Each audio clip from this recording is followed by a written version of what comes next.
తొడ మీద బాగానే తలకాయ పెట్టుకునింది. దీనికి పెడిగిరి ఎందుకు పోతలేదే? నానబెట్టే కదా పెట్టినా. 3000 బొక్క. మళ్ళీ తింటలేదు కదా. అదే కదా, దాని వెనకాల ఇది పెద్దది పడుకుంది, అదేమో మంచి తొడ మీద కాలు పెట్టుకొని పడుకుంది. ఎప్పుడు పెడతారా అనేసి. తిండి మీద ఉండే దేశ మనుషుల మీద లేదే దీనికి. చికెన్ వాసన వస్తే చాలు దీనికైతే. అయ్యింది చికెన్ వాసన వస్తే చాలు దీనికైతే. అక్కడే ఉంటుంది, ఇంకా పక్కన వాళ్ళు ఎవరిని పట్టించుకోదు. శాండీ ఏంది చెప్పు. నేను చక్క తోట మీద కాలు పెట్టుకొని పడుకున్నావు. ఆకలేస్తుంది.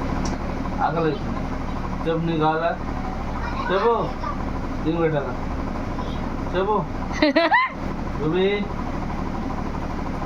జొల్లు అది చిన్నది జొల్లు కారుతుంది, నేలకి బయటకి పెట్టింది.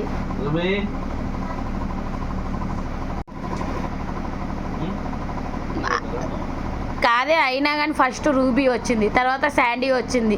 ఏదో సామెత ఉంది విన్నామా, ముందు వచ్చిన కొమ్ముల కంటే వెనకొచ్చిన కొమ్ములకే రుబాబు ఎక్కువ అంట. దీన్ని అట్లనే ఉంది మళ్ళీ శాండీది. అది చూడు, అగో నా గురించే మాట్లాడుతున్నారని ఆ పక్క వచ్చి పడుకుంది అది. ఇది చూడు, టేప్ ఎవరు వేసింది మూతి మీద?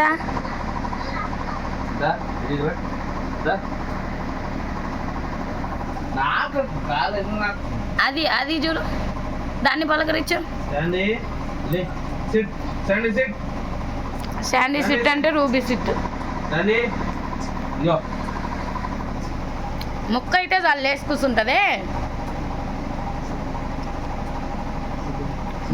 ముక్క ఉంటే చాలు. అది బయట చిన్నేళ్ళకు ఉరికిందని ఉరికింది అది. ఆకలేస్తుంది. వచ్చింది ఎలుక దొరికిందా రూబీ? ఎలుక దొరికిందా? బయటికి ఉరికినావుగా ఎలుకను చూసి. దొరికిందా ఎలుక? ఇటుపక్క ఒకటి రెండు అన్నం గురించే వెయిటింగ్. నువ్వేమో మెత్తగా ముక్కలన్నీ మెత్తగా చేస్తున్నావు. ఏడ గొంతులో తట్టుకుంటుంది. ఎందుకే దానికి మాత్రం స్పెషల్గా అక్కడే పెడుతున్నావు ముక్కని? ఇదేం చేసింది రూబీ? మళ్ళా దీనికి కూడా ఒక ముక్క పెట్టు. అదే కదా, దానికి మాత్రం అంత స్పెషల్గా చూస్తున్నావు. పాపం రూబీ ముఖం చూడు, అమ్మాయికుడు అగో చూడు, ఎంత ఎడ్డి దాని లెక్కనే పెట్టింది ముఖం అయితే. రూబీమా ముక్క పెట్టలేదే? ముక్క అంటే పెట్టే.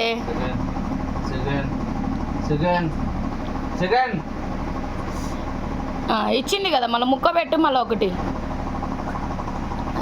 Good girl ruby, good girl. Sandy గారు ఏం చేస్తుంది? శాండీమా రూబీమా పెట్టిందా ముక్క డాడీ?